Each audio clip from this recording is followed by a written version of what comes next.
Real എസ്റ്റേറ്റിൻ്റെ പ്രോസിനെ കുറിച്ച് നമ്മൾ പഠിക്കുമ്പോൾ ഏറ്റവും ഇമ്പോർട്ടൻ്റ് ആയിട്ടുള്ള കാര്യം അതൊരു സ്റ്റഡി ഇൻകം നിങ്ങൾക്ക് തരുന്നുണ്ട് എന്നുള്ളതാണ്. നിങ്ങളൊരു അപ്പാർട്ട്മെൻറ്റിൽ ഇൻവെസ്റ്റ്മെൻറ്റ് നടത്തിയാൽ അതിലൂടെ നിങ്ങൾക്ക് കൃത്യമായിട്ടുള്ള ഒരു മന്ത്ലി ഇൻകം, ഒരു വരുമാനം നിങ്ങൾക്ക് അത് നൽകുന്നുണ്ട് എന്നുള്ളതാണ് അതിൻ്റെ ഒന്നാമത്തെ ഒരു പ്രത്യേകത എന്ന് പറയുന്നത്. രണ്ടാമത്തെ ഒരു പ്രത്യേകത എന്ന് പറയുന്നത് റിയൽ എസ്റ്റേറ്റ് ഒരു ലോങ് ടൈമിൽ ഒരു വലിയ അപ്രിസിയേഷൻ നിങ്ങൾക്ക് തരുന്നുണ്ടെന്നുള്ളതാണ്. സാധാരണ രീതിയിൽ നിങ്ങളൊരു 500,000-നൊക്കെ നിങ്ങളൊരു പ്രോപ്പർട്ടിയോ അതല്ലെങ്കിൽ ഒരു അപ്പാർട്ട്മെൻറ്റോ നിങ്ങൾ ഇൻവെസ്റ്റ്മെൻറ്റ് നടത്തിയാൽ അതൊരു 1-2 കൊല്ലത്തിനുള്ളിലും 2-3 കൊല്ലത്തിനുള്ളിലൊക്കെ നല്ലൊരു ഏരിയയിലാണ് നിങ്ങൾ ഇൻവെസ്റ്റ്മെൻറ്റ് നടത്തണമെങ്കിൽ അത് നിങ്ങൾക്ക് ഡബിൾ പ്രൈസിൽ നിങ്ങൾക്കത് കൊടുക്കാൻ സാധിക്കുമെന്നുള്ളതാണ്. അപ്പോൾ അതാണ് ഒരു രണ്ടാമത്തെ ഒരു ഗുണം എന്ന് പറയുന്നത്. മൂന്നാമത്തെ ഒരു പ്രത്യേകത എന്ന് പറയുന്നത് അതിൻ്റെ ലിവറേജ് പവറാണ്.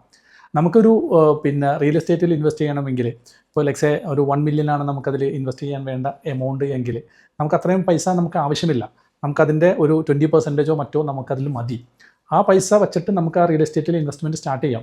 ബാക്കി വരുന്ന പണം നമുക്ക് ഡയറക്റ്റ് ഡെവലപ്പറിൻ്റെ അടുത്തേക്ക് 2 വർഷത്തിനുള്ളിലോ 3 വർഷത്തിനുള്ളോ 5 വർഷത്തിനുള്ളോ 6 വർഷത്തിൽ വരെയും ഡയറക്റ്റ് ഡെവലപ്പറിൻ്റെ അടുത്തേക്കുള്ള പേയ്മെൻറ്റ് പ്ലാനുള്ള പല പ്രൊജക്റ്റുകളും. അപ്പോൾ മൊത്തം വരുന്ന 1 മില്യൺ 5 വർഷത്തേക്കുള്ളിലൊക്കെ അടിച്ചു തീർത്താൽ മതി എന്നുള്ളതാണ്. അപ്പോൾ അതിനൊരു ലിവറേജ് ബെനിഫിറ്റ് ഉണ്ട്. അതുപോലെ തന്നെ ചില ആളുകൾ വായ്പ ഇനത്തിലൊക്കെ വാങ്ങിയിട്ട് അതും ഉപയോഗപ്പെടുത്തുന്ന ആളുകളുമുണ്ട്. അപ്പോൾ അത്തരത്തിലുള്ള ഒരു വലിയൊരു ലിവറേജ് ബെനിഫിറ്റ് അതിനുണ്ട് എന്നുള്ളതാണ് റിയൽ എസ്റ്റേറ്റിൻ്റെ മറ്റൊരു പ്രത്യേകത എന്ന് പറയുന്നത്. വേറൊരു പ്രത്യേകത എന്ന് പറയുന്നത് അതിൻ്റെ ഒരു ടാക്സ് ബെനിഫിറ്റാണ്.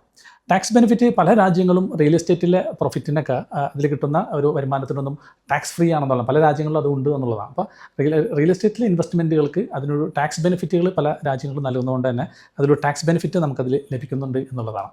പിന്നെ വേറൊരു കാര്യം എന്ന് പറയുന്നത് നമുക്ക് ഏതൊരു ബിസിനസ്സിലും കിട്ടാത്തൊരു കാര്യമാണ് റിയൽ എസ്റ്റേറ്റ് നമ്മൾ ഇൻവെസ്റ്റ്മെൻറ്റ് ചെയ്യുമ്പോൾ അതൊരു ഫിസിക്കൽ അസറ്റാണ്. അത് നമുക്കത് കാണാനും അത് ആസ്വദിക്കാനും അത് പറ്റുന്നുണ്ടോ എന്നുള്ളതാണ്. അപ്പോൾ അത്തരത്തിലുള്ള കുറച്ച് കാര്യങ്ങൾ ഇതിനൊരു ഗുണമായിട്ട് നമുക്ക് വേണമെങ്കിൽ ഏറ്റവും ഷോർട്ടായിട്ട് പറഞ്ഞു തീർക്കാൻ സാധിക്കുന്ന കാര്യങ്ങളാണ്.